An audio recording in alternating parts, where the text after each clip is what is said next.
Welcome to The Drum. I'm Tim Palmer, and coming up on the show tonight, the big Labor names being touted as replacements for Senator Mark Habib.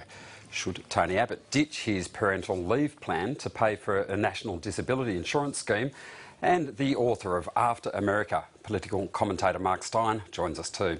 Our panel tonight, David Hetherington from Per Capita, Jessica Brown from the Centre for Independent Studies, and broadcaster John Stanley from Radio 2UE. And you can join in as well on Twitter, using the hashtag, of course, The Drum.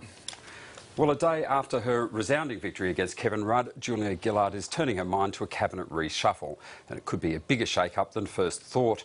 Speaking to the ABC's AM program, the Prime Minister wasn't giving much away. I will judge my team the way I've said that I'm going to judge it, on merit and the capacity to take the fight up to the other side of politics. That's what will drive my decision, but I'm not going to be speculating on individual aspects of it before I deliver that decision. The Prime Minister may take the chance to punish frontbenchers who threw their support behind the challenger in yesterday's leadership ballot. One of the prime candidates for demotion is Robert McClelland, and the opposition had some fun with that during question time. Question is to the Minister for Housing, Homelessness and Emergency Management.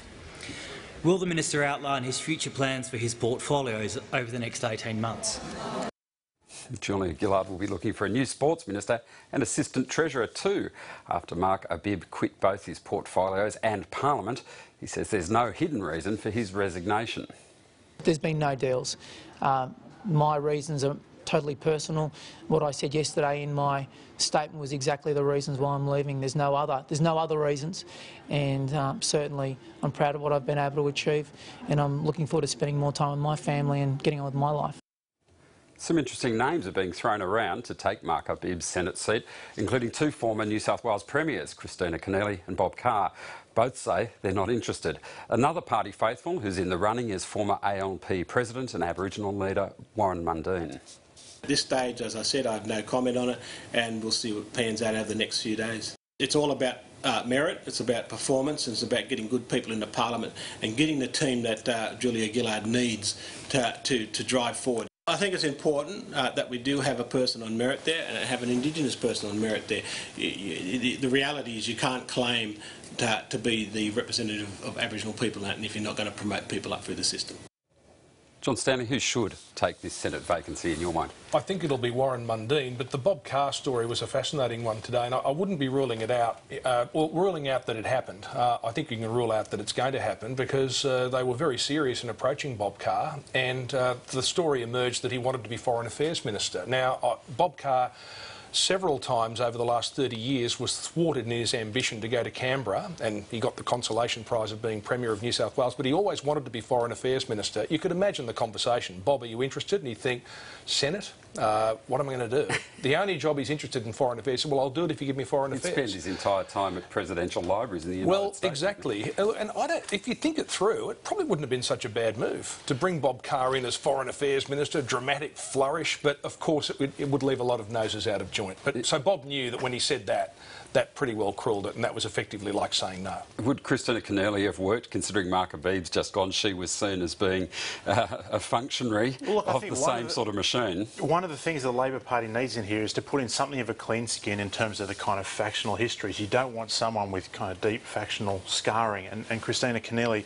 has been part of that system and through the kind of rotating, revolving doors of New South Wales premiers. So I think that would be one reason that would weigh against her. As John says, Bob Carr has hinterland and has the kind of gravitas that could really work in the Foreign Minister role.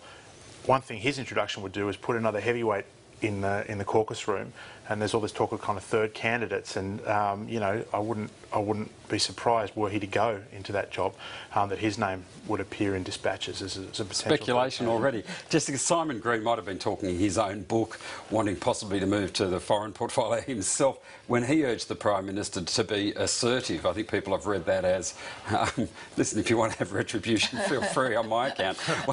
How far should the Prime Minister go? Look, I think Rudd should be on the backbench for a long time. I think she would would. I mean, the best solution would be if they had a few extra seats to play with and they could send Rudd to a plum posting at the UN or something like that. But that's not going to happen because they don't want to risk a by-election. To be honest, I really do believe that in the grand scheme of things, it's a sideshow. The biggest thing that the government has got to do now is convince the public that they are completely changed and that they've got a whole new agenda and that they're focused on policy. So I think within a couple of days, as far as the public's concerned, it won't really matter. So I think she's done the right thing. Starts with having the best fit in the cabinet positions, doesn't it? Yeah, and I think she's done the right thing with keeping Albanese for that reason, because he's a good minister and in a few days everyone will have forgotten. John Stanley, an awkward moment for Robert McClelland in question time. He handled it with pretty good humour, didn't he, having to defend a job he knows he may not keep? He did. And it is an awkward position for Julia Gillard because she wanted him out during the last reshuffle, and indeed that reshuffle is one of the missteps that's led her to where she is now. She's had a series of political own goals, including the stuff-up of the ministerial reshuffle, where she demoted Kim Carr, and she wanted to get rid of Robert McClelland, but he wouldn't go, and for some reason she bodged up a kind of a weird portfolio, which he's got now. So should she finish the job now, or is there room for détente? I think she'd like to, but it's made it very hard now because it looks like it's retribution. I think if you get rid of McClelland, he'd be the only one you could get rid of. You'd have to balance it with something like giving Chris Bowen a significant promotion. And I think that's possible, isn't it? And would you like to see him? And is there an argument for him to be treasurer? Well, I think there is an argument there, but then how do you remove the world's greatest treasurer, who you're arguing has presided over the strong economy? I think that would be a very symbolic move. I'm not sure Wayne Swan would appreciate it. Is there any room for that, David, for Wayne Swan to go because of his perceived inability to communicate that success? I don't think that's going to happen for a couple of reasons. One, he's been a steadfastly loyal ally of Julia Gillard throughout this process, and the other is that he can mount a reasonably convincing argument through the years of the Rudd-Gillard Prime Ministership. His macroeconomic policy has been pretty strong, so I think it's pretty unlikely to see that switch. The point here is that some of the ministers who decided to support Rudd are actually performing pretty well. You know, Martin Ferguson in resources is widely respected by the industry, and that's something Labor's pretty weak on. They've put in a pitch for him to stay today. Well, yeah, absolutely. So, you know, it's getting late in the game. Labor's a long way behind. They need the best team they can assemble, and Julia Gillard just doesn't have room to kind of play vindication. She's got to be looking forward, not looking back. Kim Carr and McClelland, to your mind, do they stay or go at this stage? I think it's got to be a call on talent. I suspect they'll stay. Not for that reason necessarily, but because she doesn't want to upset the apple cart. You know, she doesn't want to upset the horses in the stable. And who'll get foreign? Well, it's got to... Well, I'd imagine it's either Emerson. I think Crean's unlikely. I think combining foreign affairs and trade probably works reasonably well, so I'd put my money on Stephen Smith will stay with defence rather than risking having another minister go in and out of defence. Defence is a big, difficult portfolio. You don't want to be switching it too often. He executed the Foreign Ministry well under Kevin Rudd, but I think defence has got its own big challenges that, to my mind, he seems to be coping with reasonably well, so I don't think you'd pull him out of there. And she's kind of snookered because with Chris Bowen, I think there is a case to promote him, and it's a good symbolic move, but he's in immigration where they're running this very hard line on boat people, and they've got this argument that, in fact, it's Tony Abbott who's preventing something being done, and they were prosecuting that in the Parliament today. So if you move him, who do you replace him with who can argue that case? And also it's the one portfolio where actually leaving him there acts as a bit of a punishment because, you know... it's been used in the past for exactly that reason, It's an absolute millstone around the neck, and, you know, no one wants that job, so to leave him there is something of a punishment in itself. Well, the last government today at least moved away from just personalities to policy again. The National Broadband Network is a step closer today after the plan to split Telstra's retail and wholesale arms got the final tick of approval. The ACCC has accepted the structural separation deal, which should stop other telcos being unfairly disadvantaged while the NBN rollout is being completed. The Prime Minister hailed the agreement a landmark day. We now have the funding, the legislation and the regulatory approval we need for the rollout of the National Broadband Network. By the end of this year, around 750,000 Australians will see the National Broadband Network completed or underway, so actually in their own communities where they live. This is an important development for those Australians, and NBN is vital to our future competitive ability as a nation. The telecommunication industry has been seeking this outcome for 2 decades. The ACCC made this point in its report today when it said, and I quote, "Together, the SSU and the migration plan implement a form of structural reform of the telecommunications sector that responds to the long-standing competition concerns that have arisen from Telstra's vertical integration." And this echoes what Paul O'Sullivan, the CEO of Optus, said in 2009. Telstra's vertically integrated structure has been the key impediment to competition in the fixed-line market for many years. Phil Dobbie is a technology writer and journalist who's also held senior roles with companies including Telstra. He's the host of a weekly podcast on telecommunication, Est for ZDNet, called Twisted Wire. Phil Dobbie, welcome back to the drum. Not so long ago we were talking to you about the NBN. This has been hanging in the balance, really, hasn't it, until the decision by the competition regulator. Was there ever a doubt that it would happen? No, I don't think so. I mean, there's been a lot of argy-bargy, but I mean, this is now really is the green light for the NBN. I mean, the industry's struggled for a long time in that we've had one major player who's been very dominant, and the issue has always been that this major player has been the owner of the copper wires that come into our home, and there's been no competition there. And so something had to be done. And in most parts of the world where we've been faced with this problem of having an incumbent, what's happened is they've been split up. We've got rid of that vertical separation, that vertical integration that Stephen Conroy was talking about. We just didn't do it quick enough here in Australia. In fact, we went through the whole privatisation process of selling off the public entity as one company, when really we should have been either keeping half of it in the public hands or selling it off as two separate entities, as a retail division and a wholesale division. So what's happened as of today, really, is that we've now got that separation taking place. But it's a bit messy because it's tied up with the NBN. It would have been nice if all of this had happened a long time ago, and in fact we might not have needed to have spent quite as much money on the NBN if this had all happened, you know, way back when. One of the key points that supporters of the government's model for broadband are always looking for is the point of no return, where the NBN rollout becomes irreversible, and some have suggested today is it. Is it that sort of landmark? Look, I think the opposition are spending a lot of time trying to think, if we are going to roll this back, how the hell do we do it? Because it is messy. Because now what we have tied to the structural separation undertaking is that agreement between NBN Co and Telstra. So Telstra is selling its or leasing its ducts, its holes in the ground, so NBN Co can feed their fibre through it rather than having to, you know, dig fresh holes in the ground, which obviously would be very costly and time-consuming. So that's a commercial deal, and that commercial deal was agreed to by Telstra on the basis that they would go. Put forward this structural separation undertaking. So it's been very difficult to try and weave out that agreement. But also, the NBN has started. It's an entity, it's a company, it's rolling out this fibre now.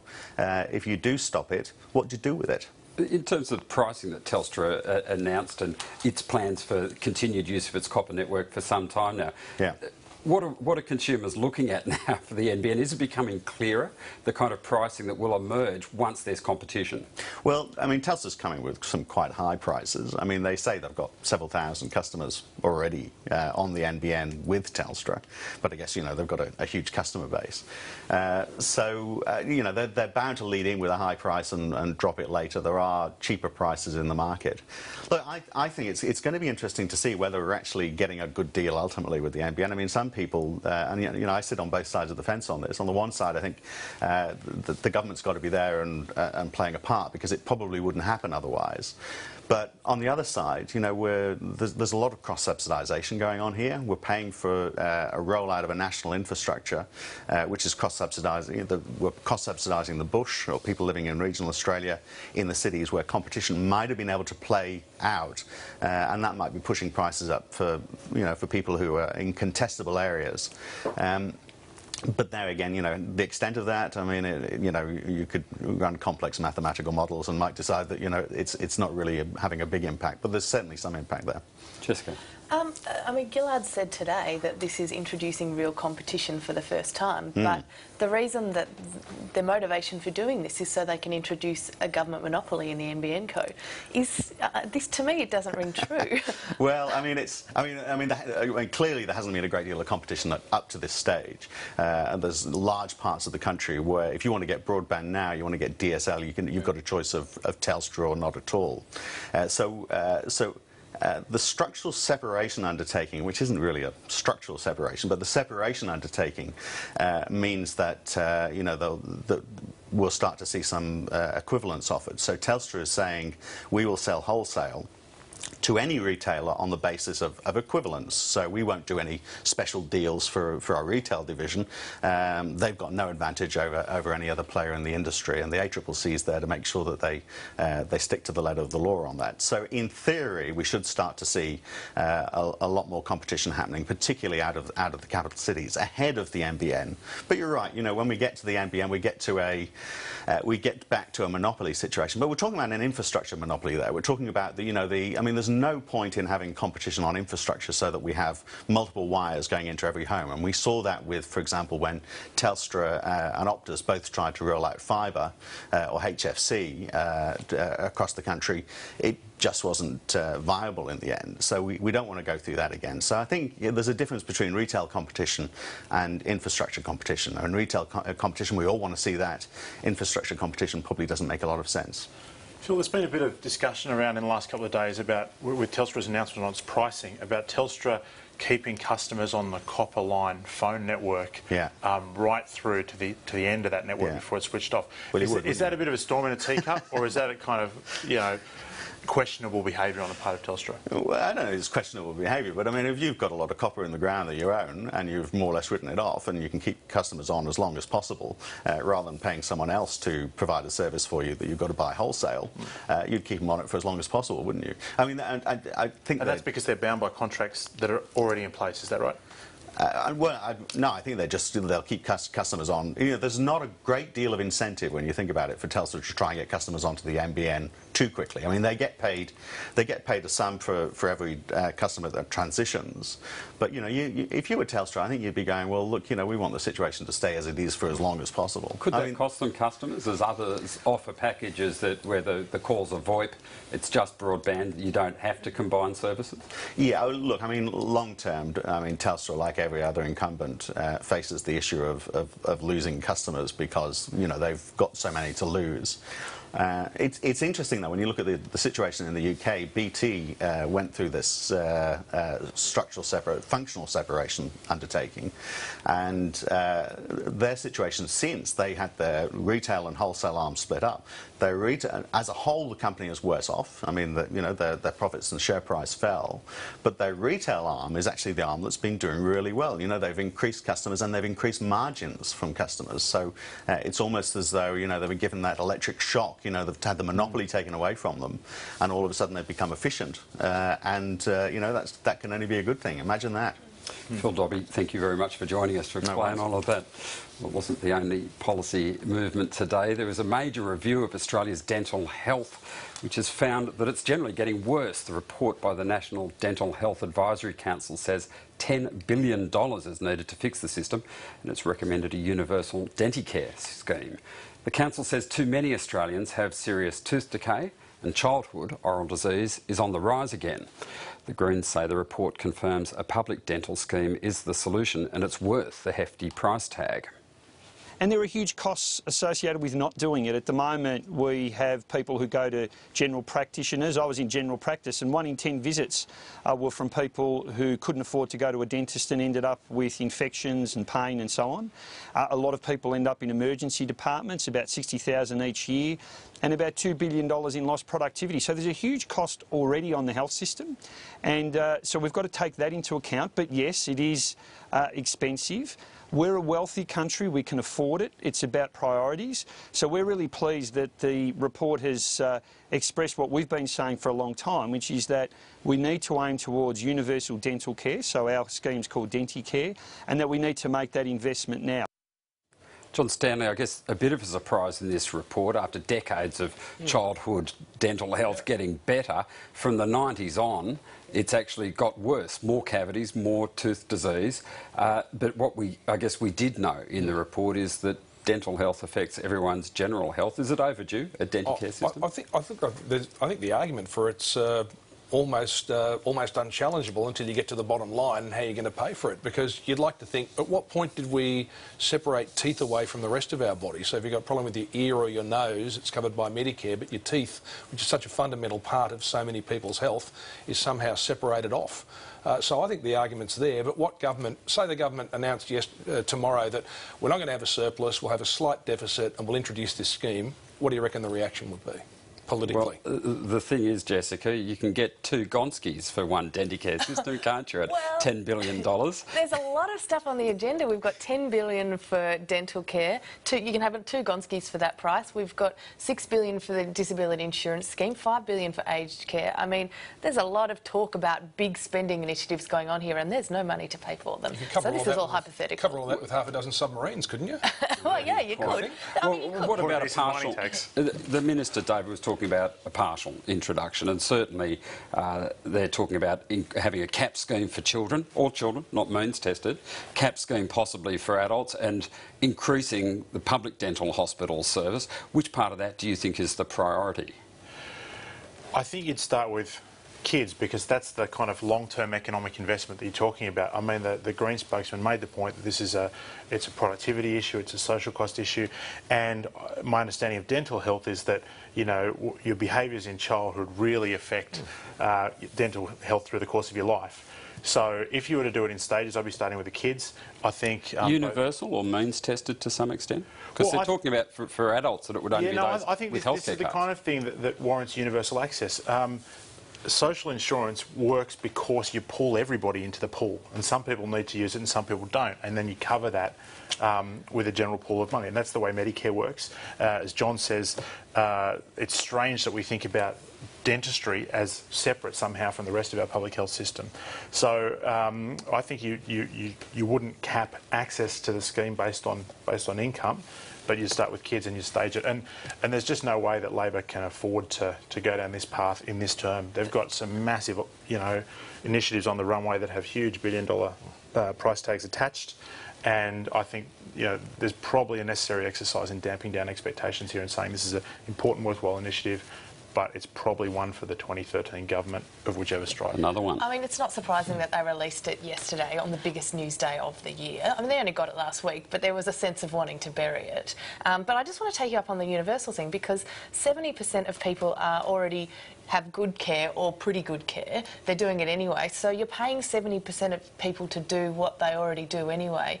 I really think there's more of an argument for targeting it in some way. The report did find, especially for children, that a very small minority of children have the vast majority of these increases in dental health problems. Yeah. So, and a lot of them from a socio-economic poorer areas. So and that's why the pooled insurance model works best, because then you're taking a kind of narrow pool of risks and spreading it across the entire. Yeah, but if we're talking about a big pooled insurance model, are you talking about people paying into it? People at the lower end aren't going to be able to pay. I mean, I guess what you're saying, is it reasonable for the government, when it's short of funds, to fund for basic health care for children who a few years later are going to have incredibly expensive orthodontic work done and braces whose parents can afford it? Well, there's the whole preventative health argument in that, and the kind of, you know, the benefit of spending the money early up front so you don't have the massive bill later on. You know, this government has run very heavy on preventative health, and not particularly successfully. They've been beaten down often on the argument that you spend small amounts of money now to Should they make a start this term, John Stanner? Well, I think they should. Well, they won't. They probably should, but they won't because of what you've just outlined, the budgetary constraints. I think it's interesting as to how you talk about how it's got worse when we've got fluoride in the water. It's probably a function of large marketing campaigns and companies that are throwing sugar into kids' mouths at an increasing rate. It's certainly the suggestion about the reversal since the 90s. Well, it's not just on the government side that competing expensive policy initiatives are being tossed around. Tony Abbott has rejected the idea of a universal dental scheme as too expensive, but so far he's refusing to water down his generous plan for paid parental leave. Today, in the Coalition Party room, that came under attack from one of his own MPs. Victorian Liberal Russell Broadbent has called for the money to be diverted to the National Disability Insurance Scheme, a policy the opposition leader has described as only aspirational. So, Jessica, what should be the priority for the coalition? Between those two, without a doubt, the National Disability Insurance Scheme. I think of it in terms of, if you're going to have a welfare state, who are the people that you, as your top priority, want to look after? Are they the people with severe disabilities who aren't getting all of the help they need, or are they middle class and well-paid families who are going on maternity leave, who are probably in the jobs that are being paid by their employers anyway? I think it's a no-brainer. I think Abbott should drop his parental leave scheme regardless. But my one fear with this is that Abbott proposes to pay for it with a 1.5% levy on business, which I don't know how he can propose with a straight face, given his talk on tax. So what I wouldn't want to see is that they keep the levy to fund the National Disability Insurance Scheme. I think there's got to be spending cuts to pay for it. It should come out of existing revenue. Yeah. John Stanley, do you get the sense that there's some dissatisfaction within the opposition party room, more broadly, not just Russell Broadbent, about this parental leave scheme? Well, because it is so expensive, it is so generous. Well, there is. And Tony Abbott's left himself a little bit of wriggle room on this, I think, in his statements, and where, I think his presumption has been up probably till yesterday, and there's been a bit of a shift in federal politics. I think till yesterday there was a thought that we may get an early election, that things could blow up, that Kevin Rudd could blow the whole show up. Now they're working on the basis that we'll almost certainly go for another 18 months, and that changes the dynamics. So a policy like that, which he didn't want to change because he wanted to have all his policies ready to go, well, suddenly they're in play, and people like Broadbent are saying, well, let's think a bit more long term, let's look at what we can put up. And I think moving ahead of the game on something like National Disability Insurance makes them look like they're being positive, and being positive rather than being constantly negative. Do you think the parental leave scheme will still be there at the next election campaign, David? I suspect it won't. Somewhere they've got to find this $70 billion that they keep saying as a mantra that they're going to save, that Labor's managed to waste. I think there's a kind of underlying philosophical gulf in the Liberal Party room here. Are you the party of low tax, small government? And clearly there are some people in the party room who over the last 6 or 12 months have made noises along these lines. Or are you kind of populist and big spending? And are you willing to kind of, say and spend what it takes on the issues that the focus groups tell you are the right ones to get into government? And I think Tony Abbott has followed the latter course for the last kind of 2.5 years. There are people in the party room there who are saying, look, this is not the kind of party we were established to be, and I joined to be. So that tension will stay under the surface for the foreseeable future, but at some point it's going to erupt, and they're going to have to take a decision. Howard followed that course, of course, but the difference was he had plenty of money in the bank to spend. That's right. Now there's no money left. Difficult to back away from, though, in that short, even in 18 months. Well, just a day after launching his latest newspaper in London, Rupert Murdoch's press empire is once again in the spotlight for all the wrong reasons. A senior British police officer has told the Leveson inquiry there's evidence the Sun fostered a culture of illegal payments to a network of corrupt officials. Payments have been made not only to police officers but to a wide range of public officials. So there are categories as well as police, military, health, government, prison and others. There also appears to have been a culture at the Sun of illegal payments, and systems have been created to facilitate those payments whilst hiding the identity of the officials receiving the money. British Labor MP Tom Watson has led the political campaign against phone hacking. He says it's been the most dramatic day yet. It's a hammer blow to Rupert Murdoch. This has definitely been the most dramatic day in the 3 years of the hacking scandal in the UK. It comes on top of two other revelations. A judge at the weekend revealed that there were emails giving executive orders to destroy evidence that may be detrimental to civil cases taken out by hacking victims. And it also there was also a revelation and a memo revealed that showed that Rebecca Brooks, the chief executive of News International, had been given insider information from the police in the original inquiry in 2006. So it's an absolutely devastating blow, and the company is reeling today. As the media inquiry heard its latest evidence, singer Charlotte Church was across town at the High Court. She was awarded a payout of almost $900,000 from News Group another hacking victim of the now defunct News of the World. What I have discovered as the litigation has gone on has sickened and disgusted me. Nothing was deemed off limits by those who pursued me and my family just to make money for a multinational news corporation. Someone in a newspaper thought that was okay. How can that be in any right-thinking society? John Stanley, can it get much worse than this? Let's look at it in a single day. The policewoman says this wasn't about buying a policeman lunch. This was a network of corrupt officials, regular payments. One journalist gave police $200,000 in a year.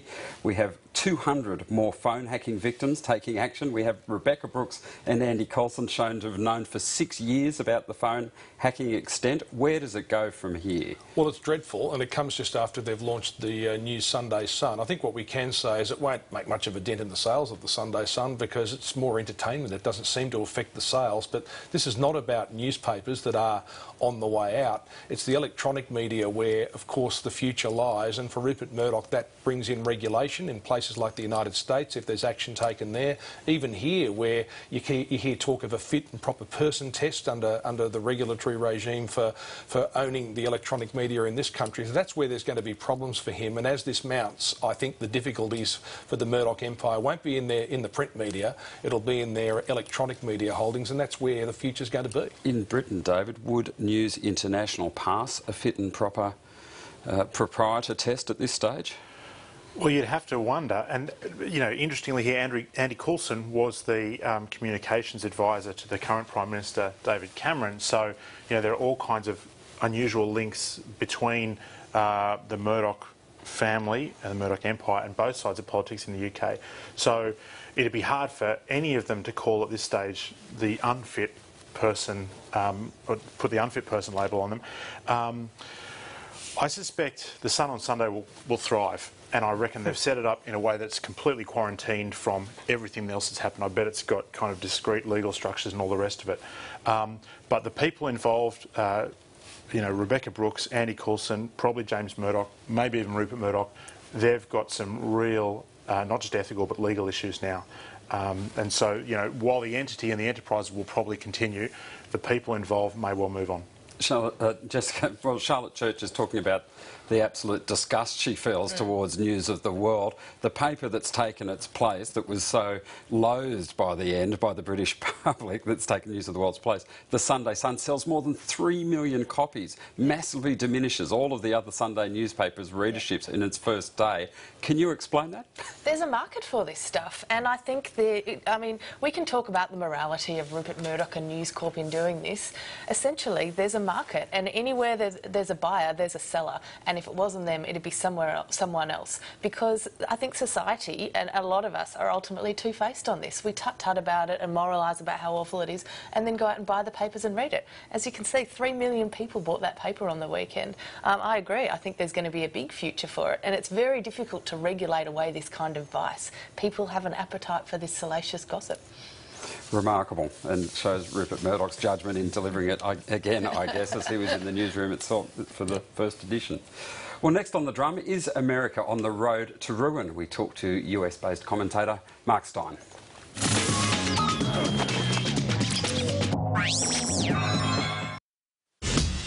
Move over Cirque du Soleil. It's a really sexy, dirty show, but you see no one naked. From fun with Kate at drama school. He's a very funny man. To barnstorming around the world. This year we performed 400 shows in 13 countries. Wowing the critics. The circus sexiness is a little bit quirky. It's so beautiful. The minute it's over, you just want to see it again. The next greatest show on earth. Sunday night on ABC News 24. They lost their children and their dignity. To never know the child that you gave birth to is a terrible thing. But they never stopped loving. Every year I needed him a jumper.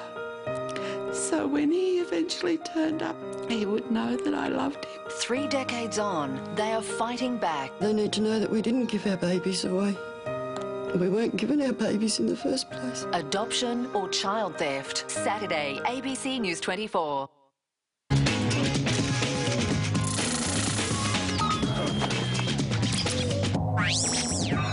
Well, Our second guest tonight is a writer and broadcaster whose often controversial views on American politics, the Middle East and Islam have earned him many fans and critics worldwide.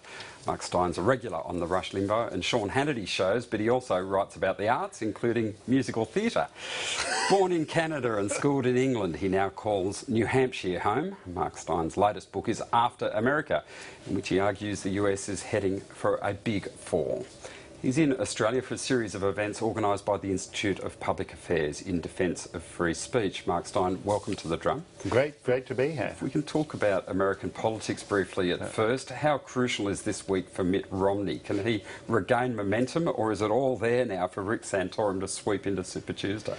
No, Mitt really, at some point, Mitt has to demonstrate that he's a viable candidate, and certainly Michigan is critical to him in the way that he seems to be kind of limping through. He falls back in South Carolina, he recovers for Florida, he then falls back again, and this is troubling. Nobody is going to warm up to Mitt Romney. He's going to be a candidate. Republicans are used to this. You have to drag him across, you have to drag his sorry carcass across the finish line, and sometimes you manage to do it, as with George Bush Sr. in 1988, and sometimes you don't, as with Bob Dole in 1996. But if ever there were a time when the Republicans deserved better than that, it was this political season. Is Rick Santorum better than that? Because Australians, I guess it's the difference in our electorate, would see him as unelectable on the basis of his social conservatism.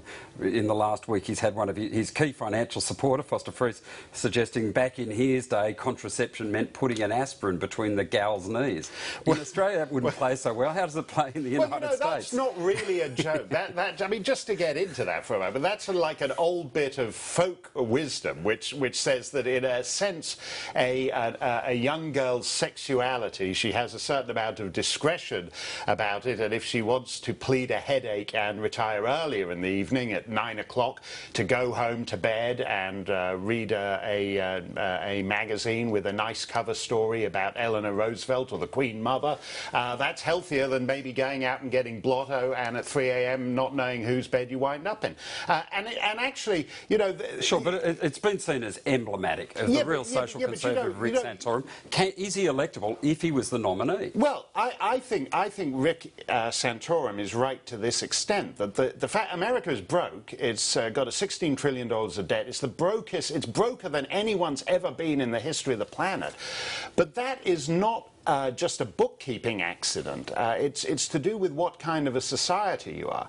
And Rick Santorum, I mean, for my taste, can go on a bit about Satan and gay marriage and potential links between the two, and can kind of wander a bit too far in a bit too much of a joyless fashion for that. But he's not wrong to make the point that the character of a people determines its finances. But that's true whether you look at Greece or whether you look at the United States. That brings us very neatly to your book, because following on from your previous book where you talked about what you see as Europe's steady slide into an abyss of chaos and financial dependence, you're now writing that the United States, its empire, is on the downturn as well. I guess Hillary Clinton was the one that says, how do you talk tough to your bank, talking about China, but you say America is becoming a slave to Chinese, to its debt in China. Well, when money drains, power drains. Americans should know this because, in effect, they did it to Britain with Lend-Lease during the war. It was a very bizarre thing just a couple of years ago in Gordon Brown's ministry,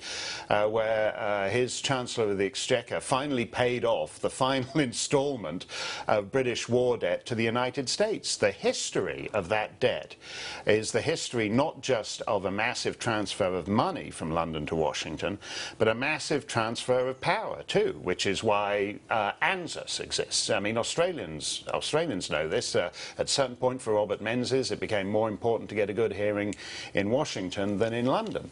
There's a huge difference when money and power are draining to Beijing.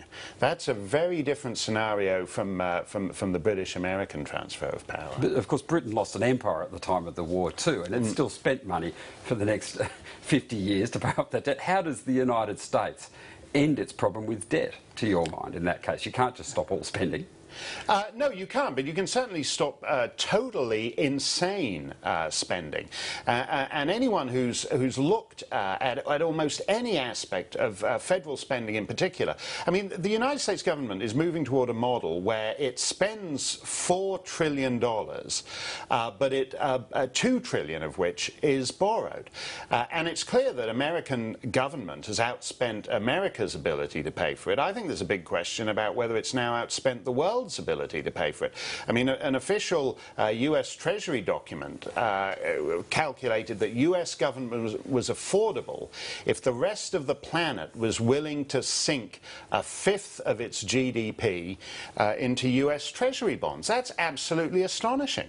You know, we've been talking about the presidential candidates. When Newt Gingrich said he was in favour of putting an American space colony on the moon, I say, why stop there? You've got to go way beyond that. You've got to find Planet Zongo. The Chinese have lent America as much money as they want to. You've got to hope there are some little green men out there in some distant galaxy who want to pick up the slack when the world decides it doesn't want to sink a fifth of its GDP. It's very interesting. We have to see who the nominee is and how they're going to restrain that debt.